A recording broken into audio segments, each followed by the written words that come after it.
Hi అండి అందరికీ welcome to one more daily blog. ఈరోజు అయితే నా డే అయితే కాఫీతోటి అయితే స్టార్ట్ అయిందండి. ఎందుకంటే ఈరోజు అయితే సండే బ్లాగ్ అనమాట. ఇది పిచ్చ లేజీగా ఉంది. ఇంక అందుకని చెప్పేసి కొద్దిగా అయితే కాఫీ అయితే తాగితే ఇంకా కొద్దిగా మైండ్ కూడా రిఫ్రెష్ అవుతుందని కాఫీ పెట్టుకున్నాను. తర్వాత అయితే పిల్లలు అయితే బోండా అడిగారండి. ఇంకా అలా అని చెప్పేసి అయితే బోండా అయితే చేస్తున్నాను. ఇక్కడ ఏంటంటే 3 కప్పుల దాకా మైదా పిండి అయితే తీసుకుంటున్నాను. అందులో కొద్దిగా సాల్ట్, కొద్దిగా వంట సోడా కూడా వేసుకొని మొత్తం అయితే ఒకసారి కలిపేసుకోవాలి. పిండి అంతా కూడా ఉప్పు అంతా కూడా పట్టేసేలా కలిపేసుకున్న తర్వాత అయితే అందులో నేనైతే 3 కప్పుల మైదా పిండికి 2 కప్పుల దాకా పెరుగు అయితే వేసుకున్నాను. ఇంకా మొత్తం అయితే ఇలా కలిపేసుకుంటున్నాను. ఇంకా కొద్దిగా ఆయిల్ అయితే వేసేసుకొని మన కన్సిస్టెన్సీ ఎలా ఉండాలంటే ఇలా మొత్తం ఇలా వస్తుంటే ఇలా సాగుతుండాలి. ఈ కన్సిస్టెన్సీ వస్తే సరిపోతుంది. ఒక 15 నిమిషాల పాటు పక్కన పెట్టుకోవాలి. బోండా పిండి అయితే కలిపేసాను కదా, ఇప్పుడైతే ఇంకా చట్నీ చేసేస్తాను. ఇక్కడైతే నేను చట్నీ కోసం అయితే పల్లీలు అయితే వేస్తున్నానండి. పల్లీలు అయితే ముందు వేయించేసుకొని పక్కన పెట్టుకొని ఆ తర్వాత పుట్నాల పప్పును కూడా వేయించేసుకోవాలి. పుట్నాల పప్పు వేయించుకునేటప్పుడు సిమ్లో వేయించుకోవాలి, లేదంటే మాడిపోతుంది. ఇంకా 2 వేయించుకున్న తర్వాత అయితే 1 టేబుల్ స్పూన్ దాకా ఆయిల్ వేసుకొని అందులో పచ్చిమిర్చిని వేసేసుకొని అది వేగాక ఇంకా చింతపండు అలానే వెల్లుల్లి రెమ్మలు కూడా వేసేసుకొని అవి కూడా వేయించుకోవాలి. ఆ తర్వాత ఈ మూడింటిని కూడా చల్లారిన తర్వాత అయితే మిక్సీలో అయితే వేసేసుకోవాలి. ఇలా మిక్సీ వేసుకున్న తర్వాత అయితే అందులో కొద్దిగా సాల్ట్ అయితే వేసుకొని ఇంకా ఆ తర్వాత పోపు అయితే పెట్టేసుకోవాలి. ఇక్కడ పోపులో ఆయిల్, ఆవాలు, జీలకర్ర, ఎండుమిర్చి వేసి అయితే నేను పెట్టాను. ఇక్కడ పోపు అయితే వేసాను.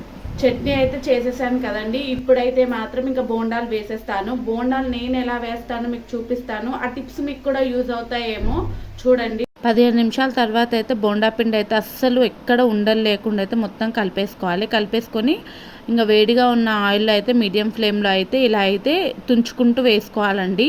ఇలా వేసేటప్పుడు ఏంటంటే పైకి వచ్చేస్తుంటాయి అన్నమాట మైదాపిండి కాబట్టి. అయితే ఏంటంటే ఇది ఎక్కువ బ్రౌన్ అంటే మొత్తం బ్రౌన్ కలర్ వచ్చేంత వరకు వేయించుకోకూడదు.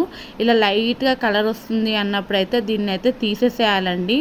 ఇదైతే మెయిన్ టిప్ అండి. మనకి ఇలా చేయడం వల్ల ఏమవుతుంది అని అంటే మొత్తం లోపలైతే ఆల్మోస్ట్ కుక్ అయిపోయి ఉంటుంది కదా, ఇంకొకసారి మళ్ళీ మనం ఆయిల్లో వేస్తామన్నమాట. ఇలా 2 సార్లు తీసేసాను కదా, ఇంకా ఫస్ట్ అయితే వేసేసాను ఆయిల్లోన. ఇలా మొత్తం తిప్పుతుంటే అయితే ఈవెన్లీ అయితే మంచిగా బ్రౌన్ కలర్ అయితే వస్తాయి. ఇవి చూడండి బయట క్రిస్పీగా ఉంటాయి, లోపల మంచి సాఫ్టీగా కూడా ఉంటాయి అన్నమాట.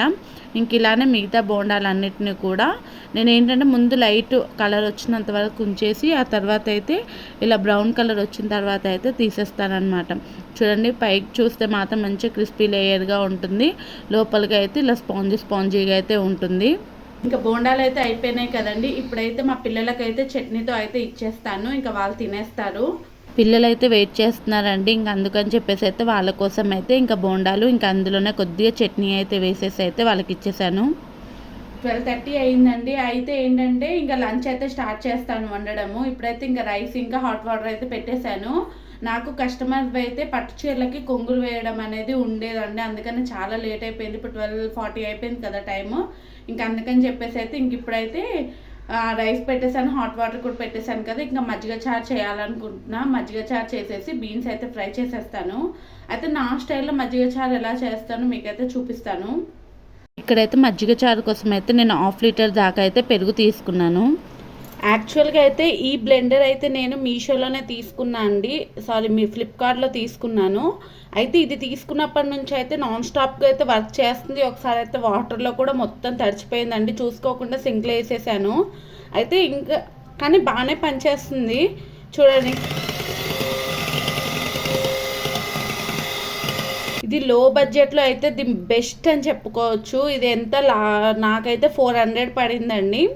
ఒకవేళ మీకు ఎవరికైనా ఇంట్రెస్ట్ ఉంది అని అంటే లింక్ మాత్రం మీకు కావాలి అని అనుకుంటే నా కామెంట్ బాక్స్లో అయితే లింక్ అని షేర్ చేయండి, నేనైతే లింక్ షేర్ చేస్తాను. లేదు అని అంటే మీకు ఇది స్క్రీన్ షాట్ ఇలా పెడతాను చూడండి, స్క్రీన్ షాట్ తీసుకొని అయినా మీకు కావాలంటే పర్చేస్ చేసుకోవచ్చు. చాలా అంటే చాలా బాగుంటుందండి. అంటే నేను తీసుకున్న ఎక్స్పీరియన్స్ తోటే నేను చెప్తున్నాను. ఇది 1.5 year అయింది నేను తీసేసుకోను అనమాట. మీకు కావాలి అంటే మీరైతే తీసుకోవచ్చు. నాకు ఎంత కన్సిస్టెన్సీ కావాలో అంత కన్సిస్టెన్సీలో అయితే వాటర్ వేసుకోవాలి. మజ్జిగ పులుసు అంటే కొద్దిగా ఏమంటే పల్చగా ఉంటే బాగుంటుంది అనుకున్నా. ఇలా బ్లెండ్ చేయడం వల్ల ఏమవుతుంది అంటే మనకి కన్సిస్టెన్సీ అంతా బాగుంటుంది. నెక్స్ట్ ఏంటంటే మంచిగా పల్చగా ఉండలు లేకుండా చారు లెక్క వస్తుందండి. నార్మల్గా కలుపుకుంటే అలా రాదు. బ్లెండ్ చేసుకుంటే బాస్తలేదు. బ్లెండర్ లేదంటే విస్కర్తో అయినా సరే ఒకసారి గట్టిగా కలిపేసుకుంటే సరిపోతుంది. ఇలా పల్చగా అయితే చేసేసుకున్నాం కదా. ఇప్పుడైతే దీనికోసం అయితే పోపు పెట్టేసుకోవాలి. అయితే ఏంటంటే ఇక్కడ మీది పుల్లటి పెరుగు అనుకోండి, సాల్ట్ ఒకటి వేసుకుంటే సరిపోతుంది. లేదు మీకు కొద్దిగా తీయగా ఉంది పెరుగు అని అంటే ఒక చిన్న నిమ్మకాయ అయితే పిండుకోండి. నాకైతే ఇక్కడ పెరుగు అయితే పుల్లదనానికి అంటే మా పుల్లదనానికి అయితే సరిపోయింది. ఒకవేళ మీకు ఇంకొద్దిగా పుల్లగా కావాలంటే ఒక చిన్న నిమ్మకాయ అయితే పిండుకోండి, బాగుంటుంది. టేస్ట్ కూడా చాలా బాగుంటుంది. ఇక్కడైతే నేను ఇంకా సాల్ట్ అనేది వేస్తున్నానండి. సాల్ట్ వేసేసుకొని కలిపేసుకున్నాక ఇంకా నేనైతే ఇంకా స్టార్ట్ చేసేస్తానమాట దీనికి పోపు పెట్టడము. ఇక్కడైతే నేను పెరుగు చారు కోసం అని చెప్పేసి అయితే ఇలా అయితే పోపు పెడుతున్నాను అండి. ఒక కడాయిలో ఆయిల్ వేసేసుకొని ఆవాలు, జీలకర్ర, అలానే కొన్ని ఉల్లిపాయ ముక్కల్ని కూడా వేసుకొని అది వేయిన తర్వాత అయితే ఇంకా పచ్చిమిర్చిని అయితే వేస్తున్నాను. ఇక్కడ ఎండుమిర్చి వేయట్లేదండి, పచ్చిమిర్చి వేస్తున్నాను. అది వేగిన తర్వాత కొద్దిగా పసుపు, కొద్దిగా సాల్ట్ వేసేసుకొని దాన్ని అయితే తీసుకెళ్ళి అయితే ఇంకా మజ్జిగ పులుసులో అయితే వేసేస్తున్నాను. అయితే ఇక్కడ ఏంటంటే ఇలా చేయడం వల్ల ఏంటంటే మంచి ఫ్లేవర్ వస్తుంది. అలానే మంచిగా ఇంగువ కొంతమందికి అలవాటు ఉండదండి, ఒకవేళ వేసుకున్నా కూడా చాలా బాగుంటుంది. నాకు ఇష్టం ఉండదని నేను వేయలేదు. ఇక్కడ మజ్జిగ పులుసు అయితే రెడీ. ఇంకా తర్వాత అయితే ఇక్కడ నేనైతే బీన్స్తో అయితే ఇలా కీమాలా చేశాను. ఇంక ఈరోజు లంచ్లోకి అయితే మాత్రము ఇంకా మంచిగా మజ్జిగ పులుసు అలానే బీన్స్ కీమా అయితే మంచిగా లాగిచ్చేస్తామండి. అంతే అండి, ఈరోజు అయితే ఈ వీడియో అయితే ఇక్కడితో అయితే ఎండ్ అయిపోతుంది.